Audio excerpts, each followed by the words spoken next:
Hi, it's Jerry Roberts back again with Newsmakers Journal of the Plague Year. It is Friday, September 11th, and of course we remember the commemoration of that day.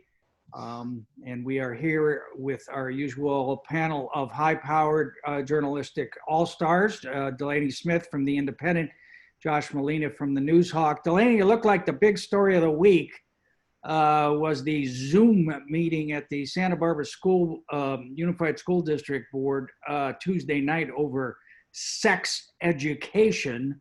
How come so many people turned out, and what happened? Well, this has been, this wasn't the first time that the sexual education curriculum has come to the board. So the big turnout is really kind of the culmination and the peak point after over a year of the district trying to find a new sexual education curriculum that complies with the California Healthy Youth Act, which passed in 2016. And it's a law that requires sexual education to be inclusive of a lot of different things, LGBT, sexual education, a well-rounded variety of sexual partnerships, right? Not just to heterosexual people who waited until marriage. You have to show all these different kinds of relationships to be inclusive. Premarital sex, and that was probably one of the issues that people were. That was one of the issues. Really, what the core of the issues are is morals. Some parents felt like the curriculum talked about sexual acts that are against their own basic fundamental morals and beliefs, their religious beliefs. And so they don't want their child to be exposed to that, though the law requires that the curriculum touch on these topics because not every family is the same and not every. And how many speakers were there? There was over 100 the whole night. I think on just the sex ed topic, they were like 80 of them were just for the sex ed topic. So it's really heated. It's really divisive. People were threatening to once again take their kids out of school if the curriculum passed. Although it's optional, right? You can opt out. Yeah, of course, it's totally optional. But nonetheless, they take their kid out of public school entirely over it. Charles Cole, who's running for state assembly, his dad spoke. He threatened to sue the board and the district over it if it had passed, which it did, because it is actually one of the 5 curriculums that the state says does comply with the law. Teen Talk? Yeah, Teen Talk. And this was the middle school level one. For the high school level, they actually use an array of different online resources. There is no one curriculum, but it's just the middle school level one because the law does require you teach once in middle school and once in high school. So what grade would kids be getting this in? 7th grade. 7th grade, all right. Yeah. So Josh, my spies tell me you fell asleep before all of the testimony was done. But that's a lot of people to turn out to talk about a particular subject. Does this and I assume most of the speakers were against Teen Talk. It was obvious that the school board members had their minds made up going with the progressive, liberal, democratic perspective on it. Is this represent a voting bloc, or is this just more of a collection of individuals? What's your take on it politically? Well, you have good spies, Jerry. Let me just say that, because I've been trying to get the school board to start their meetings earlier so that I could, have 100% full focus by the end.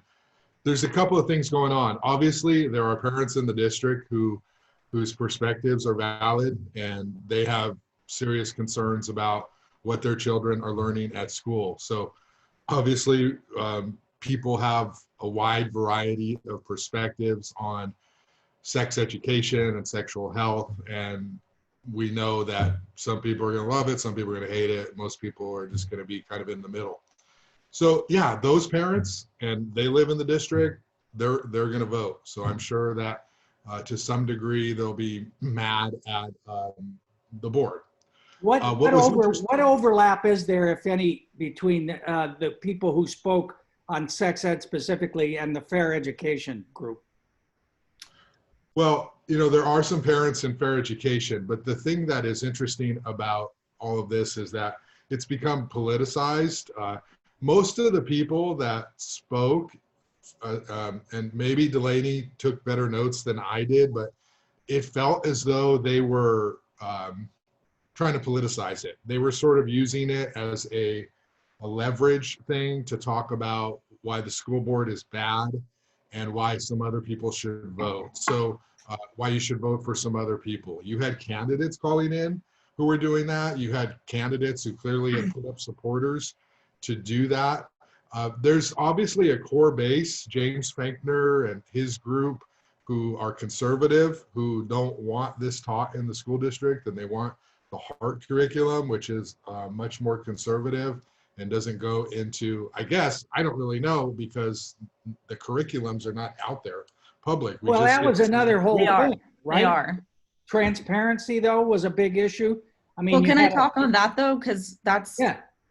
I okay. mean, wasn't that a big criticism? Yes, it was, and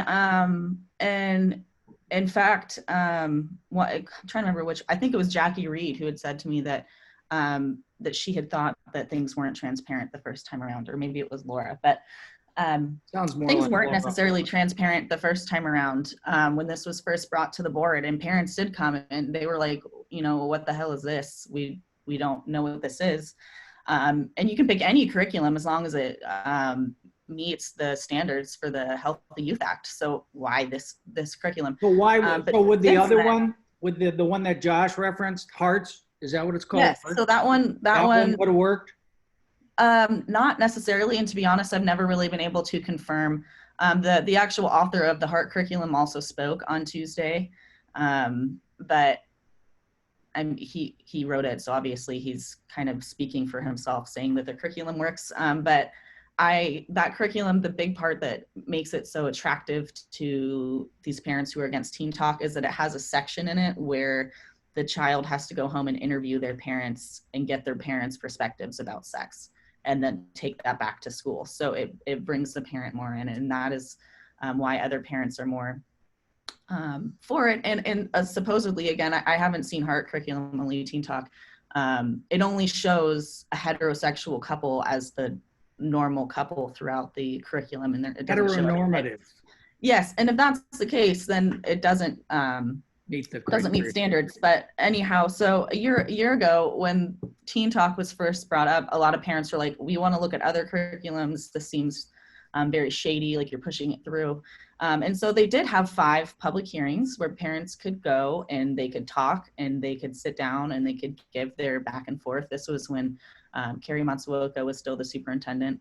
The curriculum has been available in the superintendent's office since March. You could walk in there Since the pandemic started, you're able to go marching down to the district.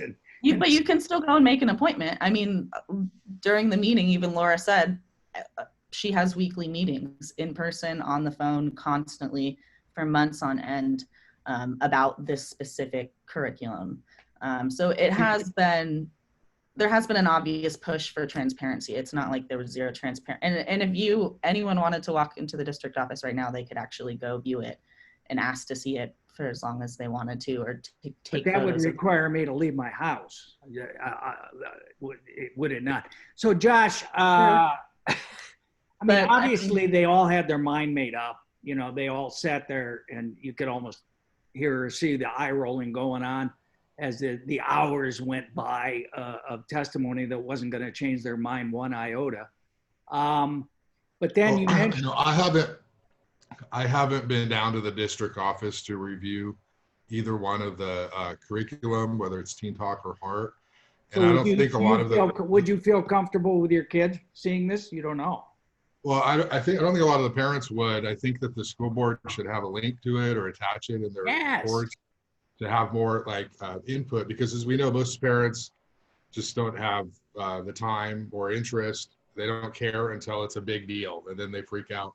They only had 5 minutes scheduled for this on the agenda, which was ridiculous in itself. They only time it based on their staff presentation, and a whole bunch of people spoke out. I mean, obviously, I would be fine with the Teen Talk for my kids, because, you know, I would talk to my kids too and find out, you know, but not everybody's like me. Not everybody feels that the schools should be able to talk about these kinds of things and these kinds of details with their kids. And so there is an opt-out, of course, but the main thing is really become politicized. It's become this election issue. Yeah, who were the candidates who showed up to, or I mean, who called in to talk? I know Brian Campbell did. Brian Campbell, the realtor. Elrod McLern, the back to basics guy, and at least like 5 of his supporters too would call in and just say vote McLern at the end. Okay. It appeared very, very scripted and not very Santa Barbara. Just to be like, you know, we are paying attention. We know this is not like this organic grassroots. You're talking about Elrod's presenters. Well, you know, any of the ones who were supporting the candidates who ended their comments with, and that's why you should vote for X person. That's not how real people communicate their concerns and passion. There are a lot of parents who. What about Moni? What did she Moni? did speak. I actually really liked what she had to say. It was probably one of the most rational, level-headed responses. What did she say? She said that she was very much in favor of comprehensive sexual education in schools because clearly children need to know about it.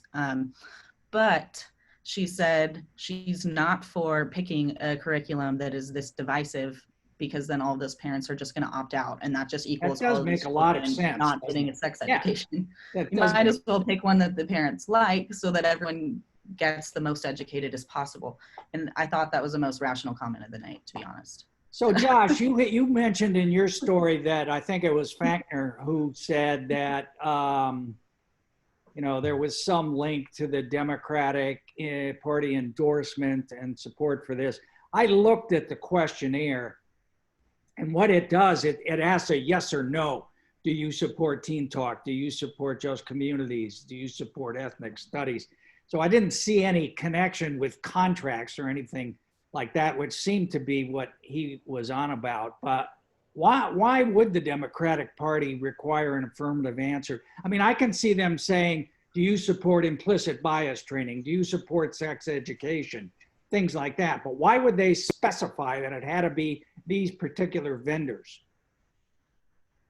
I don't know why they would do that. I've not seen the questionnaire. I know obviously you have. I think they believe that Teen Talk works the most for the most amount of people. And if you strip out your own personal moral conviction, Teen Talk is the most educational because it hits on more of the topics that young people need to know about. And I think that's sort of a platform of the Democratic Party, is that we need to strip away our own individual perspectives on these issues and do what's right for the masses and the greater good, and separating that religion from the policy. So that's probably why they might ask whether you support Teen Talk or not versus the other curriculum. I think most people support the Teen Talk. Again, when you have people speaking out, it is an organized effort, and they're the people who are going to raise a little bit of controversy over these issues. But obviously you didn't have thousands of parents calling in saying, I think Teen Talk is good for my kids because they need as much information as possible, because people who are satisfied don't usually complain. So I think we're hearing a loud political issue coming up right before the election. And All right. Let's I talk think about it goes to the candidates. They need to be more diverse. Like, you can run this back later, but you're not going to get elected by bashing Teen Talk. Like, you need to have a broader perspective that people even can say, hey, in a crowded field. Let's talk about how this affects the race a little bit. Because so in the Santa Barbara Unified race, we got 8 candidates. One, this guy Sebastian, I still haven't been able to find him. I don't know if either of you have succeeded. I don't think he's a real candidate. I don't count him. Yeah, so so basically we're talking about 7 people, and we have the 3 quasi-incumbents, Laura Capps, Jackie Reed, Wendy Sims Moten, all have been endorsed by the Democratic Party. Then you have the kind of first-tier contenders, which I think is Virginia Alvarez, Brian Campbell, Moni DeWitt, and who am I leaving out? I'm leaving out someone. Elrod, exactly. So the party has endorsed the so-called incumbents arguing that, oh, if we don't do this, then fair education is going to take over and Brian Campbell's going to get rid of all this good stuff. But the teachers union did not endorse Jackie Reed. They endorsed Virginia Alvarez. And then you had Cause endorse Wendy and Jackie and Virginia, but not Laura Capps. So it's a little bit all over the place, but it seems like those four. Josh, what's your take on where the race is right now? Well, I think you have to put Jackie and Wendy and Laura as, the top three. If you're just being a conservative sort of analyst, like what's the most likely thing that's going to happen? Because incumbents usually get reelected unless they royally screw up. Although we should say they have never been elected. We should make that exactly. But I don't think most people who are going to vote are going to be like, I think Laura was appointed and she's never actually been elected to anything. So, they're just going to be like, oh, Laura's on the school board. So, well, except for viewers of Newsmakers, if it's Friday, it's Newsmakers TV. Yes. So there is that incumbency advantage. Virginia Alvarez is interesting because she is peeling away some of these endorsements, and she seems to be most impacting Jackie Reed, and which is interesting because Jackie and Wendy Sims-Moten have like 99% identical voting record on the school board. Delaney can correct me. We were with Carrie. Covered every meeting. We're with pretty Carrie. much twins when it comes to what? We're with Carrie. Yes. Yeah. Yes, they're pretty much twins when it comes to their voting record. So it's interesting that that's a phenomenon. But I guess Virginia Alvarez is a strong candidate, and she's got connections in Montecito, and she's got a very strategic crew behind her, and they're trying to get her to have an impact in the election. So it's kind of really Wade Cooper is behind her. But what about outing people, Jerry? You can. Well, what about Campbell, Delaney? Where does he sort of fit in? Because it seems like those four, there's probably not a lot of daylight between them on any particular issue. Campbell, on the other hand, is he's against ethnic studies. He's for going back to school. How do you? Campbell and Elrod are. Honestly, I see as the two most similar, so we have the three incumbents and then Virginia too, who really does honestly totally fit in with the board as right now. The one reason I thought Virginia might not make it actually is that she's too kind of perfect as far as she has the exact same background as Hilda. She has a lot of similarities that I was like, maybe she won't actually get it, right? But there's those people. And then there's Elrod and Brian. And then even though this is a nonpartisan race, a lot of these issues have been politicized, and Elrod and Brian tend to have more of the most similar political points of views. Sort of center right. No ethnic studies, definitely no just communities. And sex they're against teen talk. Very vehemently against the teen talk anyway. So they kind of share that view. They're going to split their votes there. They have the same kind of voter base. And then is there a last kind of person? Oh, Moni. Then there's Moni, and Moni is a little different. I think a lot of people are kind of in the middle of everything, huh? Yeah, people I think are kind of confused about her. I've had a good handful of people ask me if she is with Fair Education, if she's associated with them. And she's actually not. The only kind of shared point of view she ever had was that she feels like there needs to be some significant literacy reform. And so but that's it. But a lot of people kind of consider her as that she's actually quite liberal, right? But she's just kind of her own middle of the road. Yeah, she has an independent take on a lot. Yeah, she does. She's definitely has the more refreshing take. Josh, going back to this point that none of the three quasi-incumbents were elected, that was 2016, and you just didn't have any candidates stepping up because there wasn't a lot of controversy on the board.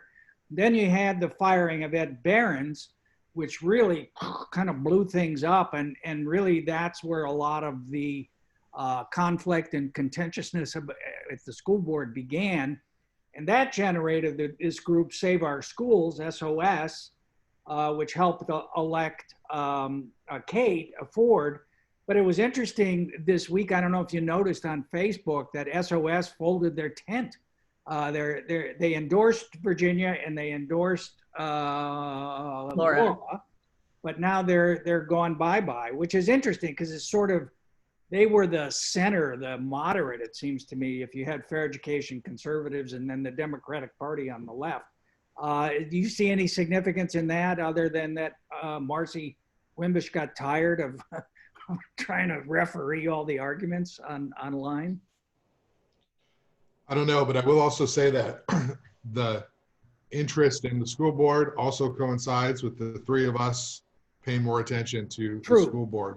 True. Which I say that kind of flippantly, but I also mean it. No, it's true. That, you know, the media has been covering the school board, all three of us, in ways that we really, hadn't been done for a while. There was a gap there. And so that matters. And so people are reading all of our stories and our interviews, and they're like, wow, look at all this stuff that's going on. So I think that's part of all of this. And of course, the Ed Behrens thing catapulted it and started it all out.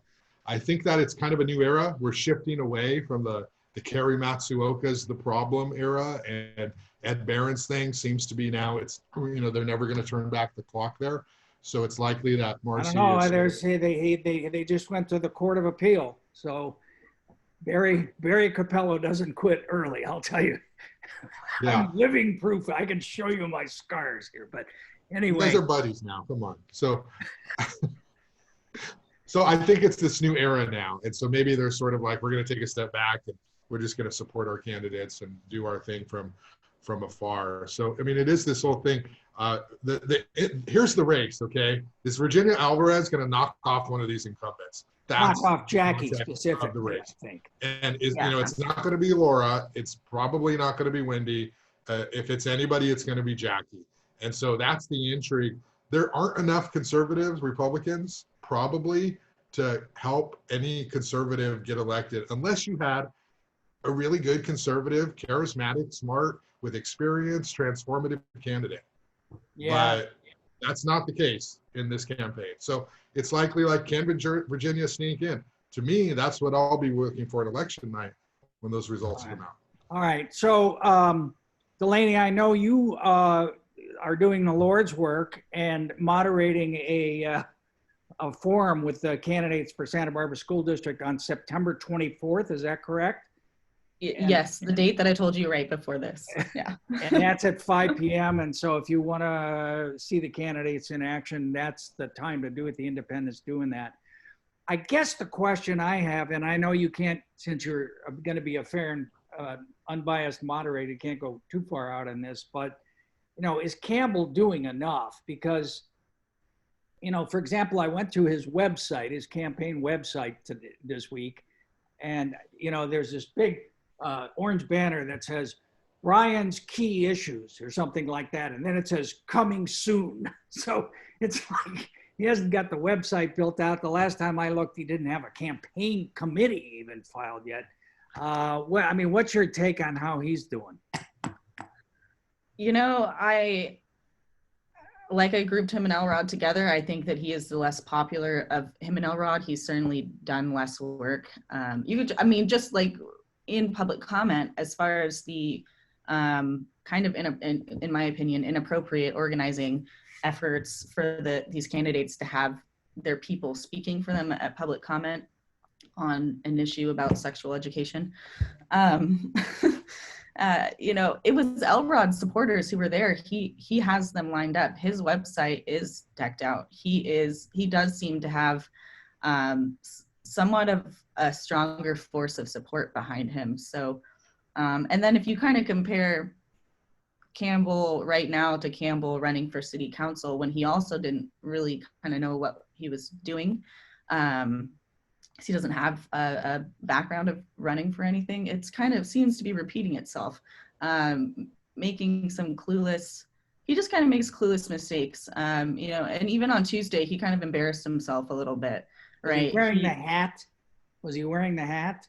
No, you can't see the public commenters at school board meetings. Okay. But no, he embarrassed himself by, you know, getting really righteously angry about the He's an fact that, angry you know, man. I can't hear the Spanish speakers at like just ripping off everyone about it, and then was told it's actively happening right now. You just have to push this button. And guess what? They say that at the beginning of every school board meeting since March when this happened. So that means he hasn't seen a single board meeting from the beginning one time at all. And he's Here's the running for thing, that Delaney, board. Like, Delaney summarized it perfectly. Here you have these candidates who are so outraged over Teen Talk or Just Communities, and they don't know the number one thing, which is how things are translated at a school board meeting. And what's worse about him, it seemed almost like a reverse sort of discrimination intent he was trying to imply. Like, yeah, hey, I don't speak Spanish, so why don't you guys translate that for me? Which is really condescending to people who actually don't speak English and really depend on the Spanish translation. But Delaney is exactly right. Like, if you cover the meetings like we do, like it's very easy to hit on the translation. So I think it goes into this whole thing of experience matters, work matters. Like, hopefully you've gone to school board meetings before you run for a school board, and not just in the 3 months prior to the filing period. Yeah, although I do recall seeing Brian there last spring. I can't remember what the issue was. I'm glad you made it because I always get 5 days. I always get beat up for not talking about Goleta enough. But Delaney, you're also doing a forum for the Goleta school board candidates on September 30th. We should say. How many? What does that race look like? Candidates for 2 seats. Six candidates for 2 seats. And it's really more like 5 candidates for 1 seat, because the incumbent, Cholet, is obviously going to get reelected. She is really well liked and well supported. So our other 5 candidates we have, and I apologize because I honestly, some of the last names are falling out of my head right now, but we have Delaney, I think her name is Delaney Belcher, and she is a mother of 4. You know what? We can come back. We'll come back on the names with Goleta, but it's basically Susan Epstein is leaving the board, and there's exactly, and that's what leaves that open seat for these 5 people. And this has been the most interesting race in Goleta Union for 20 years at least. There is some extreme competition and very different personalities, kind of like we're seeing in Santa Barbara. And you're also doing your Q&A series with the candidates from Goleta Union, correct? Yes, I've interviewed them all. It's just a matter of getting them on a schedule out online. All right, and Josh, the Goleta mayor's race looks kind of interesting too. Give me the 1-minute version of that. Well, we have Paula Perotti, who is the mayor, and she's been challenged by Roger Aceves. Aceves is, a longtime local guy who's been on the council. He's the only Latino ever elected to the Goleta City Council. He's a retired police detective, and he's a moderate. He's like a true blue moderate, and he's very well liked. He's got lots of connections. So he's taken on Paula. Paula has every Democratic Party institutional endorsement, but it's not a cakewalk for her. She's probably the favorite because, again, we have way more Democrats than anything else, and she's perceived as the Democratic candidate. But Roger's raising money. He's very connected to the business community. He'll work hard, and it's definitely going to be some intrigue around all of that. I think the highlight of what we're all talking about here is not qualifications, it's politics, right? Your ideas aren't going to get you elected. It's, can you raise money? Do you have organization? And what is your message, right? And that's where those are the candidates that are going to win. Those people. Yeah, and it's so, it's so weird because obviously everybody's, campaigning on Zoom, and, there's no precedent for any of this. So, you got to kind of look at the Democratic Party endorsement, particularly because of the presidential election. There's going to be huge turnout. So if you're, I don't know, Jackie Reed, and you're running with Joe Biden at the top, that's going to help you. Although the damn women are also going to be able to put Joe Biden at the top of their slate card as well. So that'll do. All right. Well, we got to close there. I do want to say Hal Conklin has, our old friend, the former mayor, has been in hospital. I know we all wish him well in a speedy recovery. So Josh can get back to in-depth coverage of those Wednesday salons of Hal's. You mean exclusives? Exclusive Boswell. Have you looked up Boswell yet? Okay. That's going to do it for another episode of Newsmakers TV. Thanks to Delaney Smith, Josh Molina, and we will see you all next Friday. Thanks for watching.